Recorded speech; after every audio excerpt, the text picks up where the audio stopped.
In today's video, we're going to be preparing for exam season. I'm going to be taking you through my prep process, my study process, and I hope you enjoyed today's video. Hi everyone, welcome back or welcome to my channel. My name is Olanma. If this is your first time seeing my face, welcome, and if this is not your first time seeing my face, welcome back. So in today's video, I'm going to be taking you guys along with me on my study process. I'm going to be showing you how I prepare for my exams and how I actually study to get really good grades. If you're interested in knowing what my process is like, then keep on watching. First thing I want to say is, before you watch this video, please make sure you like this video, because whenever you like my videos, YouTube actually pushes it out to more people. So please give my video a like and subscribe if you have not already subscribed to the channel. So the first part of this video is the prep portion, how I actually prep for my exam. I do not do too much. I do not do anything complicated. Literally all I do, number one, is to make sure that I delete all my social media. And by social media, I'm talking about applications that I use not to necessarily have important conversations, but mostly to just, while away time. So for example, for me, that would be Instagram.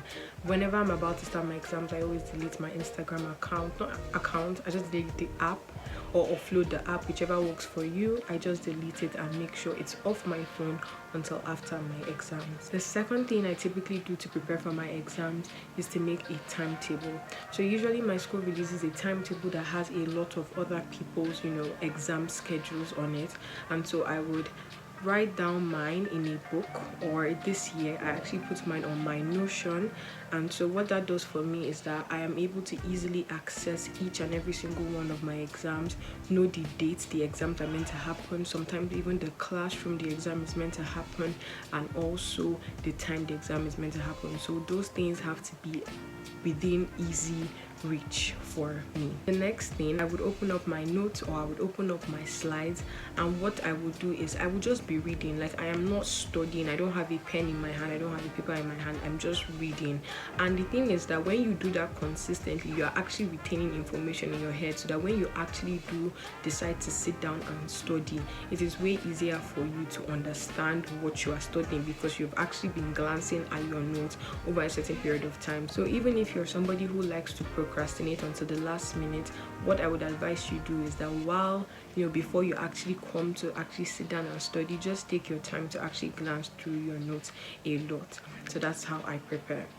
Okay, so now on to the study process. So how do I actually study? How do I actually get really good grades? Because I can actually say that I have good grades. The first thing that I do, usually because of exams, I tend to ask for areas of concentration. So usually a lot of lecturers don't give this, but it doesn't hurt to ask. So when you ask for areas of concentrations, it helps you to know how to narrow down your reading or broaden your reading depending on the situation. If your lecturer does not give you area of concentrations, then you can move on to the next point, which is your course outline.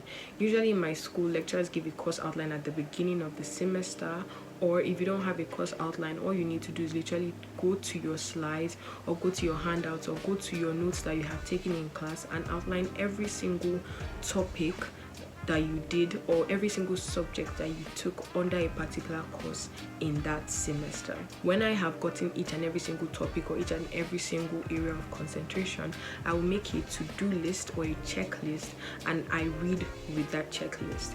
And doing this helps me to make sure that I cover everything, right? Because there's a tendency for you to think that you've read something and then you get to the whole and people are saying like, where is that coming from? Like, oh, didn't you read slide 4? Didn't you read slide 5? And so I try to make sure I make a checklist of each and every single thing that I have to study. That way I check them off whenever I'm done and I know that I have covered a slide or I have covered a subject. The next thing that I usually use whenever I'm studying is past questions. I know this is pretty obvious. I feel like if you're not reading with past questions, then you're not ready to start reading, or you just want to suffer yourself. And so past questions, what I usually look out for in past questions are patterns, right? And so maybe a lecturer is a lecturer who doesn't like to repeat questions verbatim, but then they like to ask questions from a particular topic. So maybe you notice that they might not repeat the same questions, but they will constantly ask about maybe biology or chemical cycles in every single past question. So you know that when you are reading, you have have to make sure that you know your geochemical cycles, right? Another thing that I typically like to check out for in my past questions is my ability to answer those questions, right? My ability to, give a response to those questions. So if those questions were actually repeated exactly as they are in the past questions, would I be able to answer them? And so that's something I typically do. I don't want to dwell on this point because I feel like everybody already knows, how to use past questions to study. The fourth thing, I think the third or the fourth thing that I typically do whenever I am actually studying is to, after I have made an outline or a checklist of all of my courses, what I do next is to actually read from the least complicated course to the most complicated course, or no, not course, subject, right? And so this varies for some people. So somebody might find a particular topic under a course hard and you might find that course easy. I like to leave the hardest topics for last, because if you spend so much time trying to understand the hard topic, you are going to spend a long period of time wasting it on a hard topic when you could have actually spent that same amount of time covering several easier topics.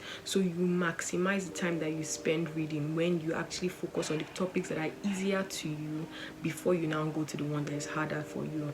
And the reason why I do this is to make sure that I know as many things as possible, so that if I come to the exam hall and the lecturer asks maybe, I don't know, 4 questions, and out of those 4 questions, 3 of them I know, and then the other one is the complex ones. If I'm able to answer all 3, right, I have actually achieved, a lot more than if I only know how to answer one single question. I don't know if that makes any sense. So just try to make sure that you look at all your courses, or you look at all your topics under a course, and then you ask yourself, which one do I find the easiest, which one do I find the hardest, and start from the easier ones and then build your way up to the harder ones. You can also decide to read your notes in sequential order, so like from the first topic to the last topic, but I typically like to read in order of what is easiest for me to assimilate or retain. The next thing is to study more than you cram, and what this helps you do is that even if you get into the hall and you do not remember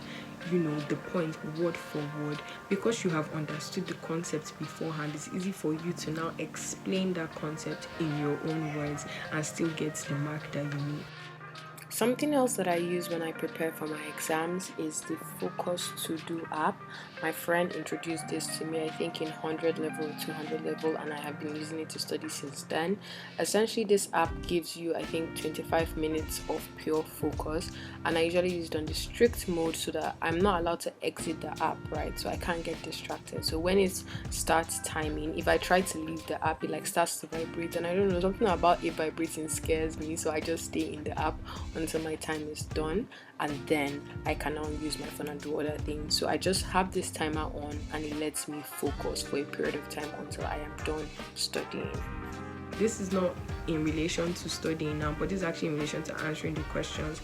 I'm somebody who tends to ramble a lot when I write, and so if you know that there are key words or key phrases that are necessary for a particular definition or a particular explanation, what I like to do is that whenever I'm rambling and I am stating those key points, I would like to underline those words.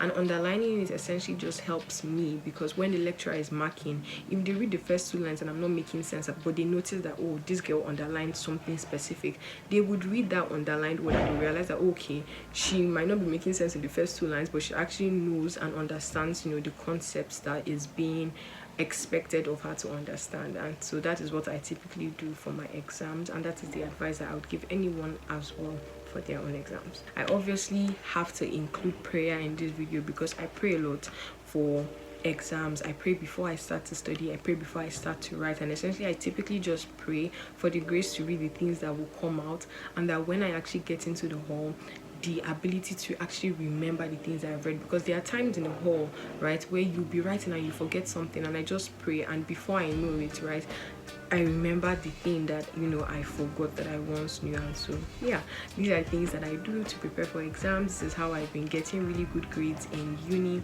and I hope these tips are helpful to you. Those are the major things that I do whenever I am studying, preparing for exams, and these are things that I have done over the years to actually help me get a good grade. Let me know down below what other videos you want to see. There will be an exam vlog coming soon. I don't know how soon, but there'll be an exam vlog coming. And yeah, with that being said and done, good luck to everyone who's writing exam in this period. I wish you all the best in your papers, and yeah, bye.